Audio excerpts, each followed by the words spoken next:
Day 2 of San Diego Comic-Con here at Chuck Jones Gallery on 5th Avenue. We were once again joining you guys for another edition of Comic-Con here with 10 News, giving you guys the full breakdown of everything that happened today, what to expect for tomorrow, as well as a ton of awesome Comic-Con coverage. Today's topic is diversity, so we're going to be looking at some awesome cosplaying packages that our team here has put together, as well as some interviews that kind of encapsulates the whole Comic-Con and diversity scene down here this year. But of course, thank you again for joining us. Thank you for Chuck Jones Gallery for hosting us here at Comic-Con, and joining me as well is Krista Somerville. Hey guys, I'm back. Zach Self. Hey there. And we're going to be taking this journey with you guys, so to speak, for day 2. So if you still have time to come down here, this place is popping. It's just kind of getting started. Oh my gosh. It's slowly getting more and more crowded, but it's like it still has this nice feel where it's not totally overbearing, you know? There's just a lot of people dressed up today. Right, and it's cool. The sun's down, so get a nice little breeze. Definitely a lot busier than yesterday, though. For sure. Yeah. For sure. I mean, look at the outside shot. We didn't really have that yesterday going on, especially at this time yesterday. Right. So, I mean, expected for tomorrow, of course, Saturday being kind of the big day. Everybody's out on the weekends, ready to come down, dress up. So, of course, that scene is going to be replicated again tomorrow. And tomorrow is kind of the big panel day and stuff, too. So everyone's going to be down here trying to get all that news as well. We want to quickly run down some of the panels that you guys might be interested in, kind of the big news of the day from Comic-Con here. First off, bright and early, the Russo brothers, you might know them from directing Endgame, the big Avengers movie, the finale to all that. They had their own little panel, and they kind of just... Very cool. So did anybody show up? So they didn't have people show up. What happened was, during the Q&A session, they actually had videos sent in from the cast of Avengers. So Mark Ruffalo, so there was a nice surprise. And so everybody thought it was going to be this huge, Q&A session with fans, and then first they set it up like, we're going to play some fan videos that were sent in. It ends up being Mark Ruffalo as the Hulk, Chris Hemsworth, Robert Downey Jr., Tom Holland eventually sent in a video. He's actually working with the brothers on a new project. They were introducing their own media company as well. And Tom Holland is now going to be an army medic turned bank robber in their next big film called Cherry. So interesting. So what sort of projects can we expect from them? Is it going to be along the same line of Avengers? Yeah, so they previewed a lot of that cool stuff too. So if you loved Avengers and you love what they do, and they have some comedy stuff under their belt too, they're going to bring back some of those actors for their new movies. Chadwick Boseman, Black Panther, is coming back for 21 Bridges. They showed a new trailer for it in Hall H just for the fans, and it looks amazing. Wow. It is this incredible story where there's New York policemen that are caught up in this heist, so to speak.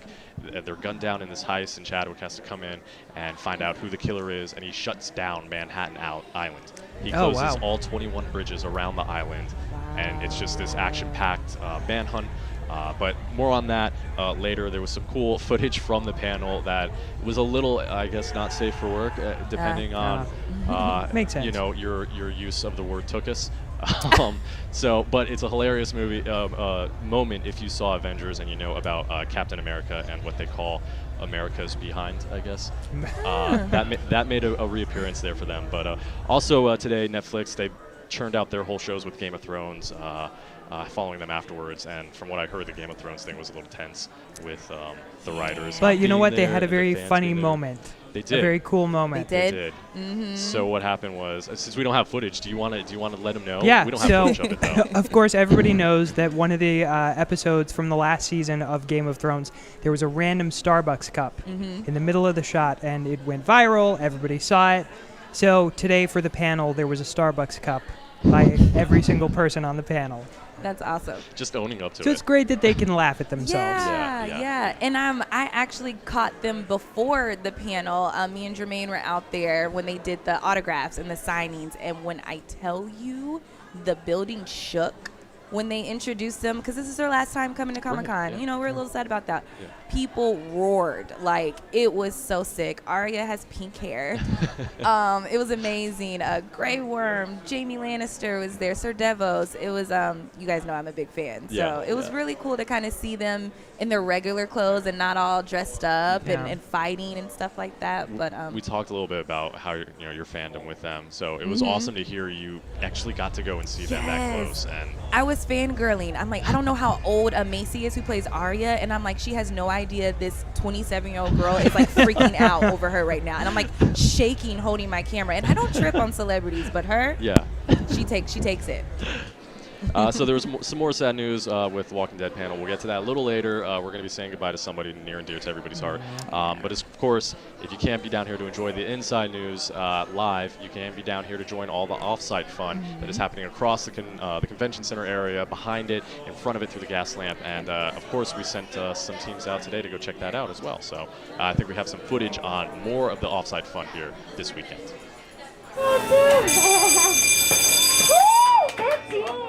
Day 2 of ComicCon is in full swing with droves of people hitting up downtown to check out the interactive offsites. The undead may not eat anything but brains, but that doesn't mean you can't contribute to a good cause. AMC partners with Feeding San Diego to help those in need. I like helping people, and I was reading about volunteer opportunities around San Diego area, and I am a foods and nutrition major, so I wanted something to do with, feeding people. $10 is equivalent to 40 meals, and $20 is equivalent of 80 meals. While you're there, check out the wreckage of a cargo plane, explore a treehouse, and dodge the undead as you explore the immersive experience. Steps away, the characters of South Park come to life as they take you on a journey through a 9-hole golf course. Each hole is themed to celebrate the 20th anniversary of South Park. Fox Fanfare returns to ComicCon 2019 with games for the whole family. Try your hand at bucket ball, water gun shootout, and Sunday Slam. Or cool off with a sweet treat at the food truck. Even if you don't have a badge, ComicCon packs tons of great fan-focused experiences for everyone. Brooke Sargent, 10 News. That looked awesome. That was really cool. I haven't made my way to any of that yet, but that looks incredible. Walking Dead looked fun. I know, Zach, you got to go out there. How was it? I did get to go out there, so it was great. There was a terrifying moment, though. So if you love zombies, it's great to go out there. Check it out if you're a fan of The Walking Dead. So I hear a zombie behind me, those growls that they make, and I did not realize, but I turned around, and somebody was about this close to me. So it was a little scary, but very cool to go and walk around, very immersive. They have a cargo plane you can walk through. They have a tree house you can climb. Of course, you can escape the zombies. They're interacting with everybody, so it's very cool. A dedicated bunch out there. Yes. Yeah. Stayed in character. Yeah, I don't know how they weren't sweating all of their makeup off, too. It was a little warmer today than it has been. If you remember Brooke's package from yesterday, she had a hard time getting the zombie makeup up. She sat in a chair. That's right. If you missed it, inside the convention center, and they did the zombie makeup on her, and they had to, do some adhesive. Basically, the scrape glue. The She off said her. she was still trying to get it off today. All the glue. Stop. Shout out to Brooke for being such a good sport for that. Thanks, Brooke. Definitely. That was awesome. Thanks again, Brooke Sargent, 10 News intern.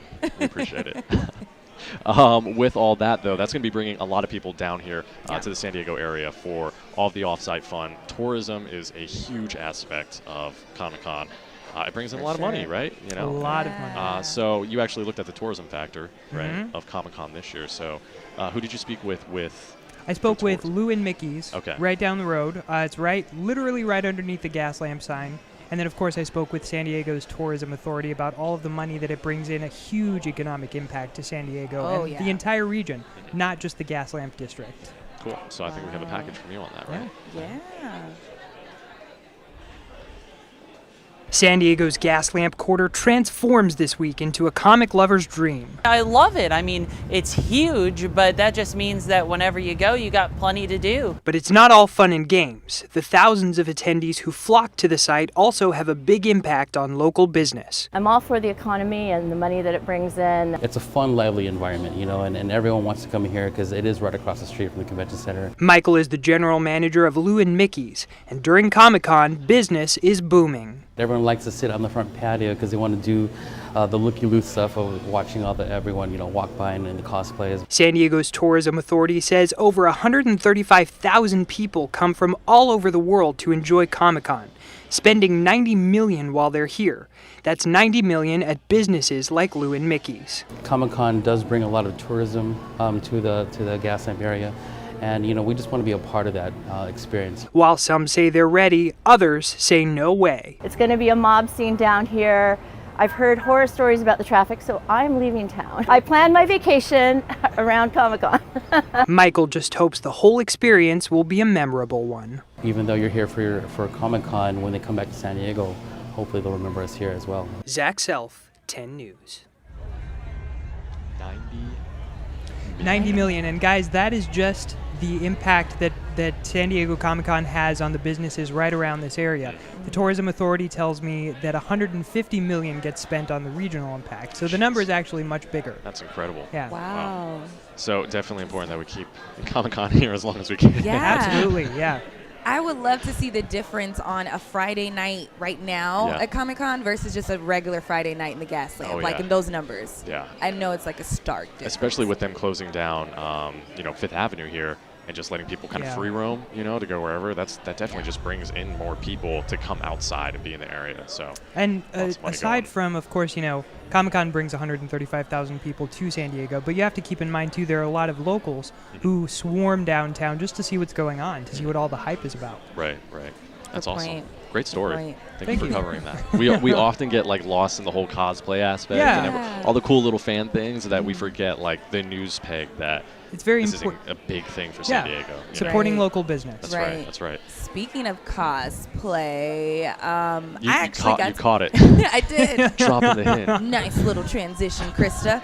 I took to the street today with Jermaine and got to talk to a lot of people who are dressed up, having fun, and you guys, I'm super excited for you guys to watch this package. Mario, who's working our cameras right now, did an amazing job on the editing, and I really hope you guys enjoy this because people spend a lot of time putting effort into their costumes, and we want to showcase you guys. So I know we have a package coming up on that, and we can roll it. All right, let's do it. Yeah. San Diego Comic-Con 2019! So just tell me a little bit about your whole get-up today. I used bones because I'm the mother of puppies and mother of dragons. And hot glue, and then I just got a metallic paint and went to town. So were they maybe the inspiration to this year's costume, or? Absolutely. They're famous on Instagram, so we like to dress them up and take them places. Nice. So Game of Thrones panel is today. Are you going to be able to stop by at all? Or? Well, I should have been camped out in Hall H, since The line is long. Hey guys, all right, so we had a couple of audio issues with that, but don't worry, we're going to get it fixed. We can post it on our website, 10news.com, where you can watch it, because trust me, you're going to want to see these costumes. We had Daenerys Stormborn, of course, from GLT. She had her puppies and her dog bones there. I also spoke to Thor, spoke to this one guy. He actually said something funny. I asked him, okay, why are you dressed like this? What was the idea of your costume? He was like, well, it's hot, and I didn't want to wear spandex. That's a good reason. Very good reason. Those are the heroes that you aim for. Yeah. It was. And just a great, people are just very creative. They're very, very creative. So Yeah, it was fun to dog talk is to in them. there, right? Yeah. Yeah, Two little doggies. There was a doggy with a little doggy Game of Thrones chair. AKA dragons. Dragon. I'm Little sorry. Drago. Dragon. Oh, you know what? I dragon saw dog that chairs. dog. It was Did right you? out here. Yes, yes. They're a showstopper for sure. So If you're what was watching. your favorite costume of the day? Let's see. Today, because I had one yesterday. You had one yesterday. Today, you know what? I'm gonna still give it to Daenerys. I'm a big GOT fan, and I love that she took it a step further with the puppies. So that had to be my favorite one for sure, definitely. Did you have a favorite so far? I really liked Thor. I saw a Thor. There were several Oh, yeah. Thors. They were weighing their hammers. They were exchanging hammers to see whose was heavier. So cool. And then, They're all of course, we worthy. had Batman and Robin stop by. Those Yeah. were That's right. very cool costumes. That's right. Yeah. How about you, Mark? So far, this is another deep reference that you walk by and you almost miss it. But somebody, you remember the movie Hook with Robin Williams? Yeah. Somebody was dressed up as the Robin Williams character while he's still in a tuxedo, and he has there's ants crawling up when he's on the island of Oh, wow. with the kids and stuff, and they're messing him up and trying to get him to remember, and he's got ants crawling up his shirt while a little Tinkerbell is pulling his bow tie out of his collar, and he's just walking down the street. It was just him. Nobody else was helping him out with that, and I don't think anybody before me said nice costume, because he was just like, oh, you got it. Yeah. Finally. So you find all those crazy one scene characters, and people just latch onto that and bring it out to life. And it's crazy. It's very amazing. cool. Yeah, we had Ricky Bobby behind us not too long ago, too. That's right. And we saw a Terminator. He looked just like Oh, yeah. Arnold. Yes. Exactly Just like him. Arnold. Yeah. he had the whole metal kind of coming through the skin and everything. I think it might have been Arnold under the makeup. It was a very can young see version that. of Arnold Schwarzenegger, though. So they had to do makeup on that, too. The That's true. de-aging process in movies is amazing nowadays. And in real life, apparently. And really, that's right, yeah. I think kind of wrapping in with the whole cosplay aspect is one of the big characters within the last few years has been Wonder Woman, right? And I mean, that character alone has just brought out so many other people to come and dress as their own version of Wonder Woman. We have a package as well, a raw interview, I believe, with Rena Robbins. Rena Robbins. She yeah. actually drew the first original Wonder Woman. And what obviously makes her special besides that is that, you know, nowadays Wonder Woman's a little sexual and sexy. And she's like, no, we need to, you know, respect her as a woman and everything like that. So she speaks a little bit about that. And she also talks about her journey and just being a woman in this industry as well. So this is actually some really good sound that we're going to roll for you guys. How did you get the job drawing for Wonder Woman? You know, I have no idea. The way I imagine it, because what had happened was they had killed her off, and you know, they used to do these, they still do, these vast, like, this one was called Crisis on Infinite Earths, where basically they killed off all the characters so that they could resurrect them and redo them. So the way I imagine it is a room full of editors sitting around saying, what should we do? We've got four months and no Wonder Woman. And somebody saying, I know, let's give it to Trina. We all know how much she likes Wonder Woman. And even if she screws it up, George Paris will come along and fix it. So that's how I imagine it. I have no idea how it really happened. So this was my chance. And when they asked me to do it, I said, you know, I have to warn you, I'm going to want to do it in the Golden Age style. And they said, that's okay. And what had happened, of course, as Wonder Woman got drawn through the ages by different people, is an awful lot of them pumped up the sex, you know, to the point where in the 90s, this Brazilian artist he was drawing her for quite a while, and he totally hypersexualized her with giant breasts and tiny little waist, you know, that would break in half if she were real, and thong bikinis, and it was really awful. What do you think of the new Wonder Woman movies? I loved the first one. I haven't seen the second one. Isn't out yet, right? If you had a female artist trying to make it, what advice would you give her? Well, I would tell her that it's never been easier for a talented woman to succeed in comics than it is now. And just go for it. Just go for it. That's an incredible Our interview. new favorite person, all three of us. Yes, love her. And the French fries. She The was French like, fries. she's like, oh, I can interview, but I'm gonna eat. She's too." just so relaxed about the whole I thing. think before we held that interview, she was actually like, you're cool with me eating French fries, right? Because I'm hungry right now. And who are we to tell her, like, no, you can't eat your French Right. fries? No, of course, yes. So that was awesome. But love she that. gave such a great background into like how you saw that character, you know, and now you can look into the movies as well, how you've seen the evolution of how Wonder Woman has been portrayed to audiences, you know, young and old. So you kind of get a sense of like where that divide between like older audiences and how they remember a character is compared to younger audiences. We see that with like the Batman debate all the time, right?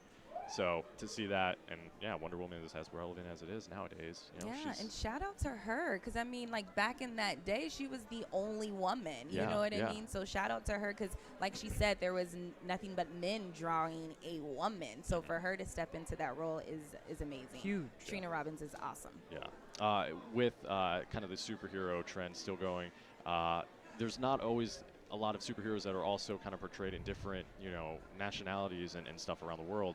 I think there's a few, right? Like with like a British Spider-Man or like a Canadian Superman or something like that. Yeah. Right. But today we actually got to send Jermaine out, our digital producer, to speak with Quincy Victoria. Their booth at Desert Wind Celestial Comics within the convention center has a awesome nod to a Filipino hero. Which is awesome. So Jermaine packaged that up, spoke to them a little more about that hero and how they represent in the convention center. So here's a look at that. Behind Quincy Victoria's artwork is a message of unity, representation, and a love for his culture.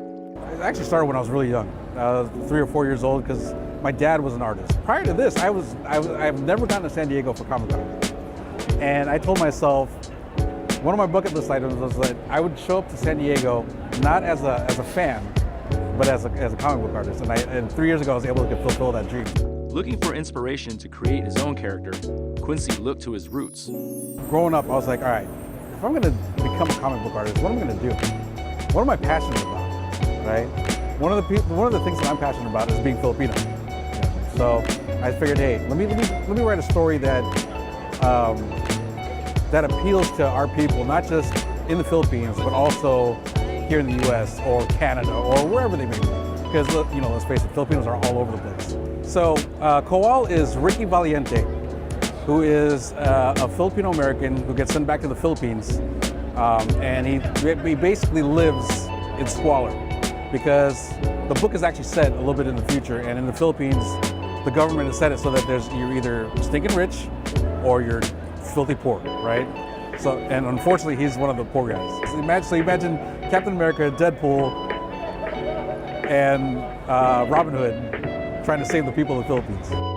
Quincy sees Kowal as a comic book creation that can help bridge the gap between Filipinos all over the world. I want to be known as a guy that tried to unify people. And it's kind of weird that I say that, and I always talk about how prideful Filipinos are, right? But the mentality between Filipinos in the Philippines and Filipinos in America, it's a little different. And it's not always, they don't always get along, but we all know that we're all Filipino. But there's not that one unifying factor that says, okay, hey, we're just one people. We're just all Filipino. And I want to be known as the guy that tried to kind of get rid of that divide. That's the big meaning for me. For 10news.com, I'm digital producer Tremaine Ogg. I love that time lapse at the end. Did you see that? That is so He's awesome. so talented. That really was is. amazing. Yeah. And you know what I really, really like about this story, too, and us doing this diversity, is that, we'll admit, we get caught up in the big superheroes, the Avengers, DC Comics, and we forget that Comic-Con is such a good place for local artists, too, to, like, shine and show their work. Right. And then Filipino, Canadian, African-American, like, you know what I mean? This is such a great platform for them as well. So Yeah. It's Great great to job. see how it's his heart, being poured into this character and what it means to him. And hopefully, this is what it means to other people who pick up the book now and see that too. So Inspire, yeah. if you are going to Comic-Con this year, you can check out Quincy's booth. It's number 4201. And if you're at the convention on Sunday, you can actually meet Quincy at the booth from 10 a.m. to 11:30 a.m. Check out his stories, including Kowal, over at the Desert Wind Celestial Comics booth this weekend. So an awesome comic to check out. Let's take a look outside. The party's still going on. Yeah, This it is is. Friday. This is just the beginning of the weekend. And we're in the Gaslamp, guys. Mhm. Yeah. Chuck Jones Gallery right here in the Gaslamp on 5th. I see a little bit of a clearing, but I don't think that's going to last very long. Okay, you guys know I don't have my contacts in today, but is that a full moon? Was that a full moon to the right? That might be a light bulb. Oh. That's a light bulb. Sorry. Oh. Hate to be the bearer of bad news there. Yeah, go to Mark. It's cool. I'm Long broke days, right now. long days. The eyes get a little, fuzzy all the time, right? Yeah. Thanks it's for cool. saving me. Don't Thanks, worry. thanks, Don't worry. thanks. We It's got okay you. because we have a solution for that. That's right. True. Oh my gosh, so fun. Next up, I think kind of keeping in with the diversity trend here, we actually got the chance to have a very special interview with somebody who has kind of just been thrust into the spotlight, so to speak. Zack Barrett, he stars in the latest Spider-Man movie, Spider-Man Far From Home. So not only is this his first major motion picture that he's ever been in, but he's also Marvel's first openly transgender actor. So to be in the spotlight in a movie that is already breaking records and things like that, and then have that on his shoulders, he was gracious enough to take some time out of his schedule here at Comic-Con this weekend to talk to us a little bit about that experience that he's had, and it's pretty incredible to hear his story, and this is just the beginning for him. So here's a little word from Zack Barrett. Zack Barrett plays the role of Zack in Marvel's latest hit, Spider-Man Far From Home. And while Zack's character doesn't have superpowers, his role as Marvel's first openly transgender actor has inspired fans globally. wishing that I had seen that on a big screen when I was younger, would have killed for it.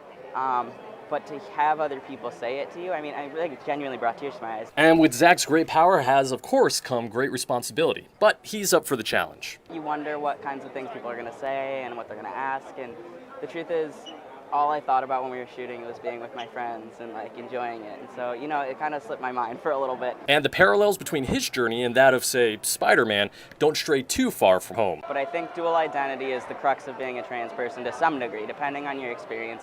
I didn't know what to expect, but I was with the best people that I could have possibly been with to sort of teach me the etiquette, kind of hold my hand a little bit. And, you know, but they really welcome you and it feels like a family. For 10 News, I'm Mark Saunders. So that's just the beginning of Zack's story right now. I'm sure he's going to be in a lot more coming up, as well as, I mean, there's more Spider-Man movies to be of made. course. There's of still course. kids in school, right? So I'm sure he'll be back in the spotlight again with Marvel, and yeah, he's excited about it. So And breaking barriers. Yeah, definitely. Thank you again to Zack Barrett for taking some time to sit down with us and discuss his career and how it's just taking off. So it's great. Awesome. I think we have some more info on happening inside the convention center right now. Doctor Who is in the house. Do you guys watch Doctor Who? I don't. I don't, but I know a little bit about. Yeah. But I don't watch. I know zero about it, so if you can enlighten me even a little bit, I would be super appreciative. Or what we could do is roll the package. We and can do that. We could all so learn something. We don't embarrass ourselves trying to play Doctor Who trivia right now. But Doctor Who, they have a special booth set up inside the convention center. I believe it's kind of virtual reality tailored. It is, yes. Once again, VR playing a big role in helping fans experience ComicCon in different ways, in exciting ways, and put them in the seats of their heroes, really. So here's a look at what to expect from Doctor Who inside the convention center this weekend if you're heading inside. Get enough of Doctor Who? Fans will soon be able to be a part of the Doctor's next adventure through a fully interactive virtual reality game. Doctor Who: The Edge of Time from developer Maze Theory is giving users the chance to solve various mysteries through different points in time, all in an effort to find Doctor Who, voiced in the game by the current Doctor, Jodie Whittaker. The game's out in September. It's like 3 or 4 hours long, like a feature-length game. Ian Hamilton, founder of Maze Theory, says users will become fully immersed in the VR experience. You basically play the Doctor's friend. The Doctor's been held at the edge of time. And you basically go on this adventure, a narrative journey. You got to go to different worlds, Victorian England, Dalek-invaded planet, you fly the TARDIS. It's like super immersive and fun for fans and sci-fi fans, basically. For fans of the show, Hamilton says to keep their eyes out for some cool surprises. We've got like a lot of the really cool monsters.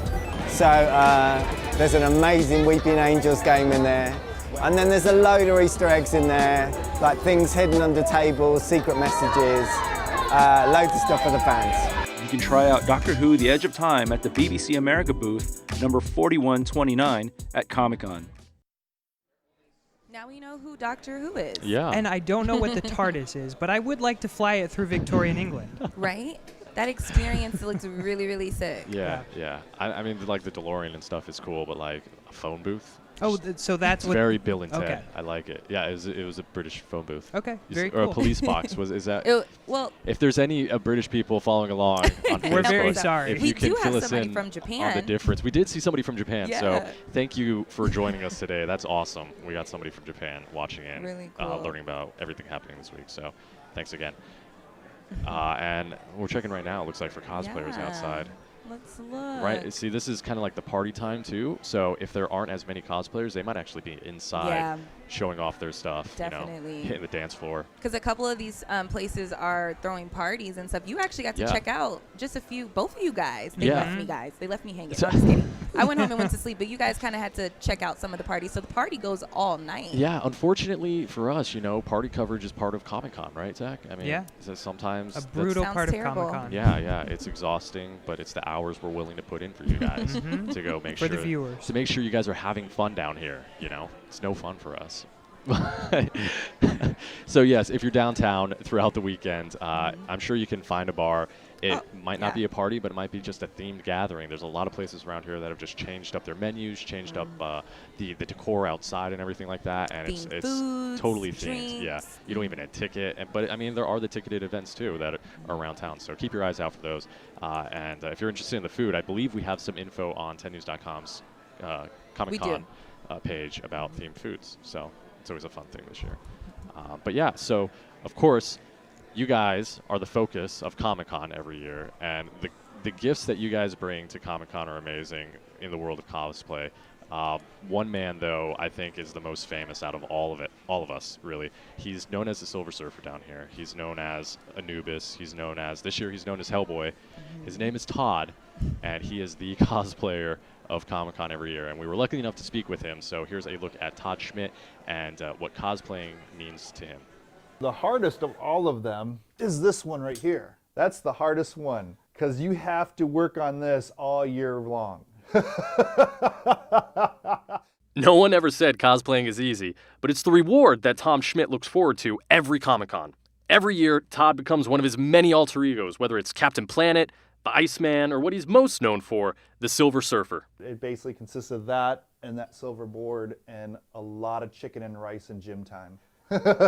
And much like the characters he's idolized, Todd's purpose goes beyond the spandex and makeup. My joy of cosplay comes from when I was a child. I was unique, different, I was shy, quiet, I didn't have a whole lot of friends. So the movies and the comic books became my friends. Growing up, Todd had several heroes, but now in many ways, he's become a hero to others. That's one of my driving forces with cosplay, is it makes so many people happy, and it kind of makes me feel like a superhero. Even to his personal heroes. Doug Jones, who actually played the Silver Surfer, he saw me, he's like, stop. And with these hands the size of my head, he just grabbed my face and he goes, I love you. And it's a role anyone could assume, no catastrophic accident or harrowing origin story needed. The cosplay community is very large, but we're a very tight-knit group. We know each other from all around the world that we've met. Because we are so passionate about it, it brings us together. All it takes is an idea, a little patience, and a whole lot of passion. It's a lot easier than you think, but do something or a character that you really enjoy, because no matter what you do, there's going to be a lot of people that know exactly what it is and they're going to love it. For 10 News, I'm Mark Saunders. Explain that last one. What was that? I loved that I ended that on a shot of It was so different from all of his other costumes. You guys just haven't surprised seen us Total with that. Recall? No, that's the payoff at the end. If you stick around and watch the entire thing, you get a shot of Quado right there in a fake stomach. Coming out. I'm sorry, I thought that was hilarious. I didn't mean to scare anybody out there. That was, and it takes a lot of time and dedication. I'm so happy that we got that with him and get like behind the scenes, because we talk to people like, oh, how long did it take you? But to actually get the behind the scenes and see what it takes to do it, that's really cool. And to see his story, to see where he came from and what led him to, I think, everybody probably has a story about why they dress up for Comic-Con. So to really get to know the heart of all of these cosplayers. Yeah, thanks again to Todd for opening up your home to us to check out your little rack of costumes. If you couldn't tell, there's more costumes there that he uses throughout the year for various holidays. And if you're down here this weekend, be sure to check him out. From what I'm told, either look out for Anubis, Silver Surfer. I think Pennywise is in the books this year. And he made a Hellboy costume with the horns and the giant stone arm that you saw. So he might be in the crowd now. Zach said he thought he saw him earlier today. I thought I saw him earlier today. He's probably cleared out by now. I saw him doing a once-over yesterday, around the convention center. So I'm sure he's back out there again. The problem is he gets stopped every 2 seconds for photos. Of course he does. So from what we spoke a little bit about just kind of like how you experience it and if you take breaks. And he's like, I do eventually, but unfortunately, I get stopped every 2 seconds, so I can't ever really get to where I want to go in a timely manner, which is fine by him, totally fine. Okay. But you have to keep in mind that you might not see him as much because he's always kind of slowly plotting working his way around. Exactly. Interesting. Yeah. So thank you, Todd, again for letting us capture your story and bring it to everybody. That was awesome. And in the same vein as cosplay, there's another group. Have you guys been out to the events where you see the Star Wars people at all? Yes. Yeah. Yes. We went to one yesterday inside the convention center. So the Star Wars group around here is called, they're part of the 501st Legion. They dress up as Star Wars people. You have to have a movie-accurate costume in order to be a part of this group. Oh, this is exclusive. It has to be like down to the T. These guys have been like incorporated into LucasArts like projects and stuff. I was told The Mandalorian, which if you're a fan, that's coming out on Disney Plus later this year. A group in LA dressed as bounty hunters, they got pulled into the filming for it because they needed extras. So these are the guys locally behind the 501st Legion and the great work that they do beyond cosplay for the San Diego community. Oh, I'm excited. Go say hi to Darth Vader. He's really a nice guy. Hailing from a galaxy far, far away, the Imperial Sands Garrison of the 501st Legion carries out a very different mission from what their costumes may suggest. It's great to go out and do fundraisers that help Make-A-Wish. We get to go visit sick kids at Children's Hospital. All the little kids that have survived and gotten big and strong, and we get to go out and make them happy for a day. Todd Mullen is the commanding officer of the Star Wars fan group's local chapter. Now, don't let his Vader costume fool you. His intentions are far more noble. Nothing better than going up and getting a high five from the kids. But just like the fearsome Empire, the group's work ethic is something to admire. Typically we do about 150 events a year at least. I mean, we try to do it all. It's a little crazy sometimes. And the Legion's aspirations reach around the world. Wherever you go, you're going to have friends. You can't beat the camaraderie you get from sharing a fandom. For these Star Wars baddies, it all comes down to using their fandom to give back to others. Really, the biggest attraction, I think, is being able to go out and do the charity work. A force for good, far more powerful than any one Jedi. You just can't beat making kids happy. For 10 News, I'm Mark Saunders. Mark. So thanks to Todd Mullins for giving us a little insight into the Star Wars group locally, the Imperial Sands Garrison. You guys are going to see them all over the place, so I'd love to direct you exactly where, but they'll pop up intermittently, you know, at Padres games and different events. So just keep an eye out for them. I think it's kind of like San Diego and Star Wars is a thing now, right? We see it all over the place with theme nights and things like that. So. Can I just go off script? Do you guys smell that? It smells so good. I smell food, and it's been killing me. Yes, and they're out here. Did you guys see the ladies cooking the hot dogs? Oh, yeah. I saw it. I think that's what it is. Like, I'm hungry. It's another aspect to Comic-Con. If you're down here throughout the weekend, there's food on every corner. Yes, I wish you guys literally could right smell there. this. I wish. We need smell-o-vision. The smells of Comic-Con. Make it happen, Facebook. Let's get this going. The smell. We're following along, of course, on Facebook as well. If you guys have any questions about Comic-Con today or this weekend, please feel free to send them in. We'll answer them as best as we can. For sure. We've kind of been all around it, I think, by now within the last couple of days. So we have a pretty good understanding of where to find things and what to expect for the rest of the convention. But if you want to also look at 10news.com's Comic-Con page, there's tons more information there. Off-site maps, parking and shuttle routes, all that good stuff. Definitely. I have a little tidbit of advice that I learned today. Yeah, let's hear it. If you want to get autographs or get into Hall H because those lines were so long, there's actually they do like a exclusive little lottery sign up, and I think the deadline for like majority of the autographs was like July 9th. So if you do buy tickets next year, try to do those sign ups so you can get in line and see your favorite celebrities and stuff like that. Otherwise you're going to be waiting forever and you might not be able to see them. So right, yeah. Just a little tidbit, some advice for you guys out there. Yeah, and with Hall H, you know, you're going to have to kind of wait around a while. But somebody who has waited around a while is this special guest who joined 10 News' Jeff Lasky. He's been around for 50 years. Every year of Comic-Con so far since its inception in the U.S. Grant Hotel. This guy's the real deal. He knows Comic-Con through and through, and Jeff Lasky was lucky enough to bring his story to you guys. So here's a look at that.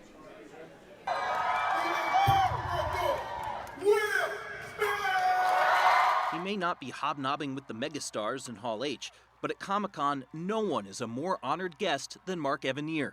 He was just a teenager when he got into the comic book business in the 1960s. I wrote stuff for Disney and Warner Brothers, wrote the Bugs Bunny and Mickey Mouse comic books. His mentor was comic book icon Jack Kirby, creator of some of the most famous characters of all time, like the X-Men and the Incredible Hulk.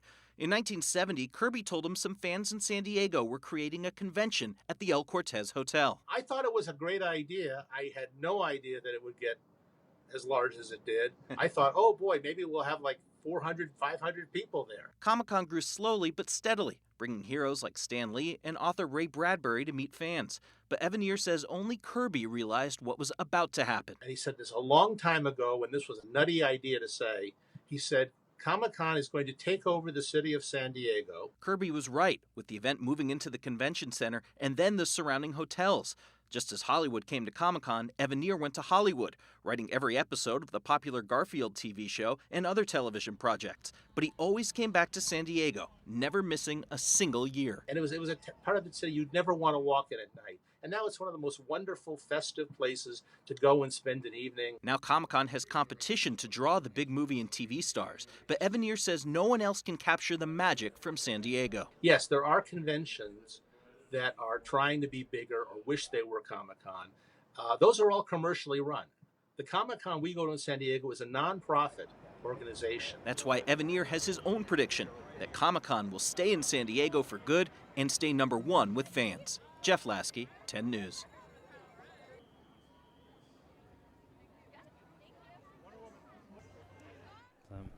All right, and there you have it. Comic-Con's been around for a while. It's one of the great things. We have a lot of people who've been here for the entire time. So, right now the streets, it looks like it's kind of emptying out. But you know, I think it's only 8:45. So thank you guys for joining us, sticking around, hearing about Comic-Con. And of course, thank you to Chuck Jones Gallery for hosting us again this year. But right now, joining us is Fabio Napoleoni. You are here tonight for the next couple of hours, but your art is here throughout the year at Chuck Jones Gallery. And if you haven't seen Fabio's art, it's really some cool, amazing stuff. It is. Can you kind of describe? I want you guys to close your eyes and you describe the art, like one photo, and just see if they can wrap their heads around what they're envisioning. All right. I guess the best way to think of it is don't draw like an adult. Think of it as your favorite things through life growing up. You put them all into one piece of art. And when I first started, it was sort of like that. And over a period of time, I've gotten better in defining the lines. But what the artwork means is still there.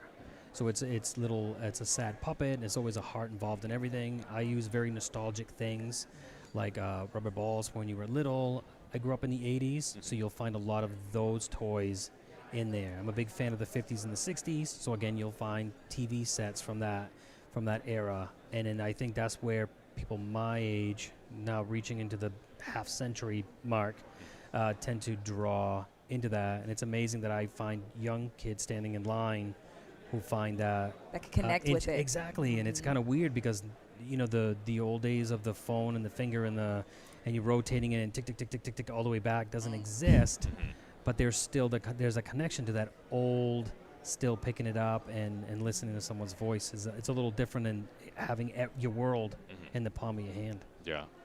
We have some art actually some video, of the art that's on display here at Chuck Jones Gallery.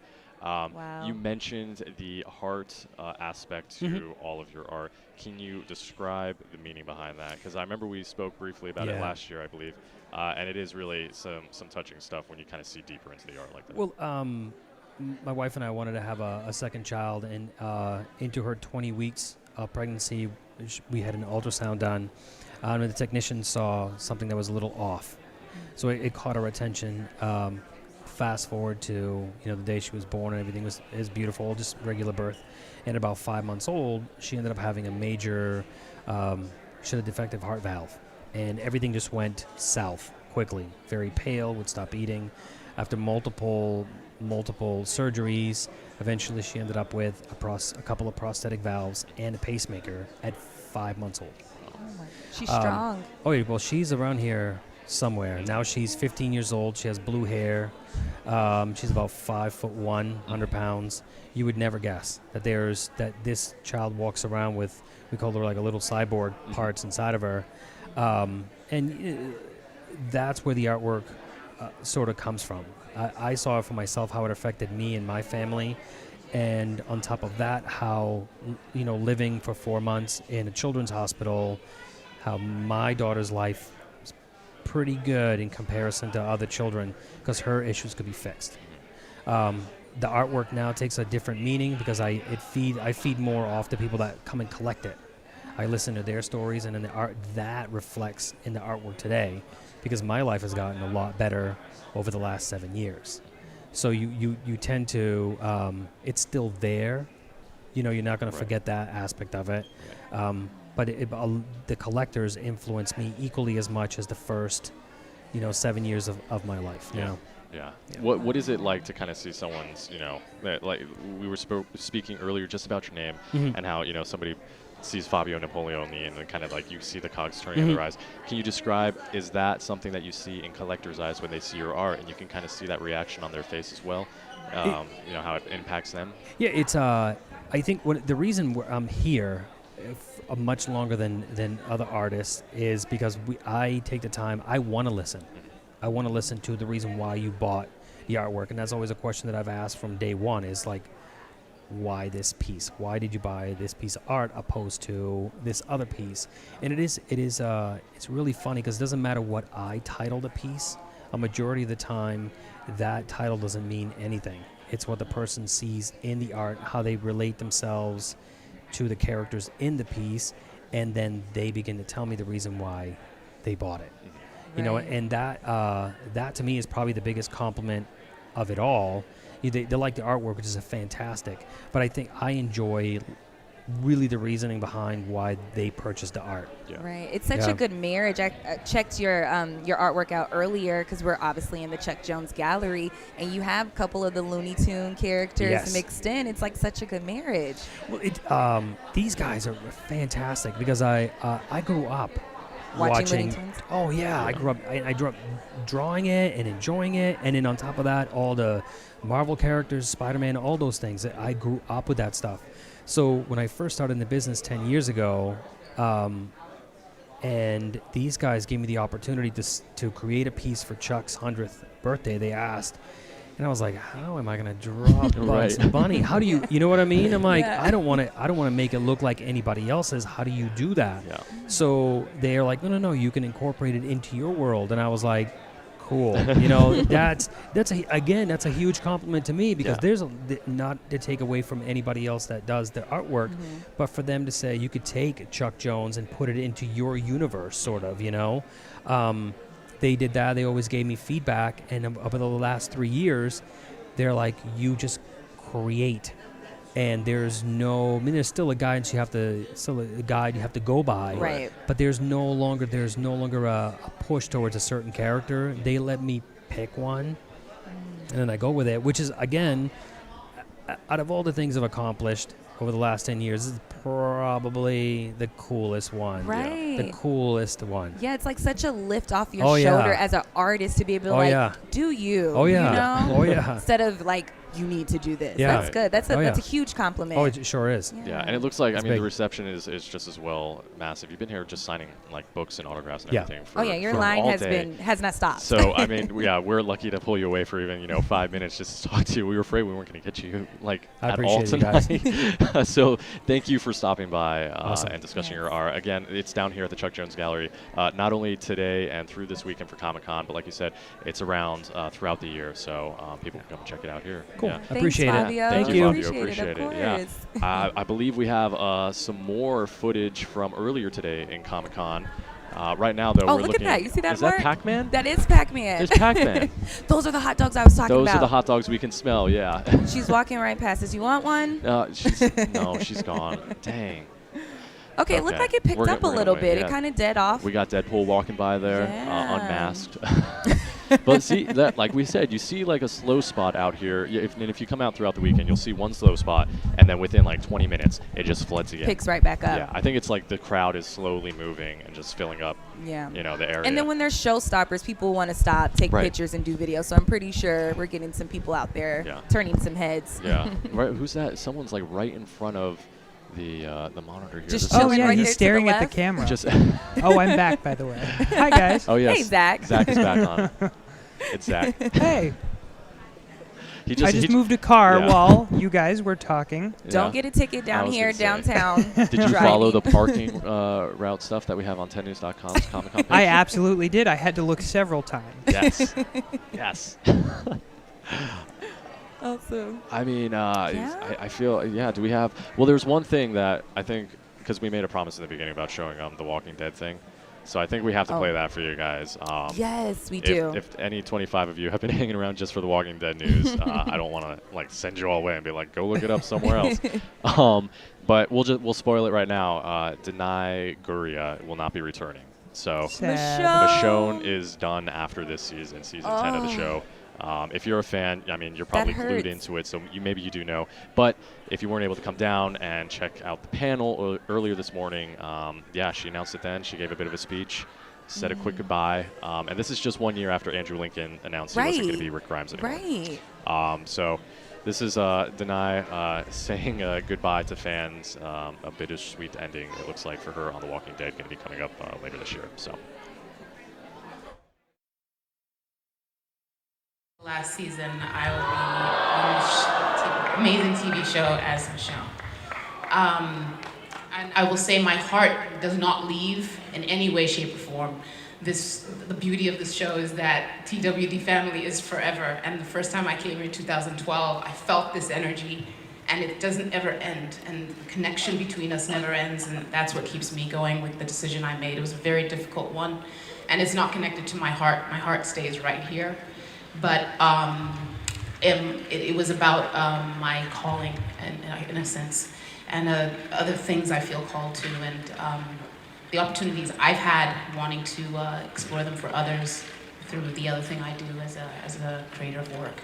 So all I'm filled with is a lot of pain about leaving and a lot of gratitude and thanks to all of you. I love you guys. I love this show. And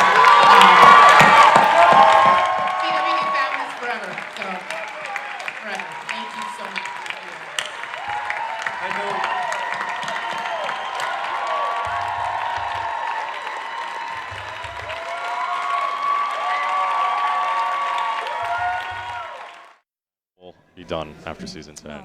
Yeah, I remember when I told you that, you were immediately like, I was like, no.